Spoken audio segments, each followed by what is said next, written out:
How to know if someone is busy on Instagram call. So if you want to know if someone is busy on Instagram call, then first open up your Instagram application.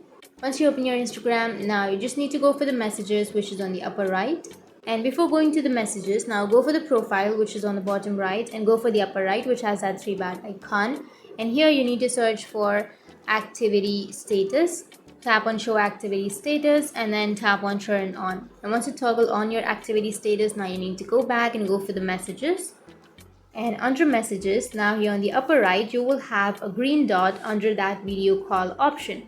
So if you have a green dot under that video call option, then there are two signs of that. So the first thing is that person is active on Instagram. So if you call, then the person might pick up your call or might be busy. So if you don't have the green dot, then it means the person is not online, and if you call that person, then they won't pick up.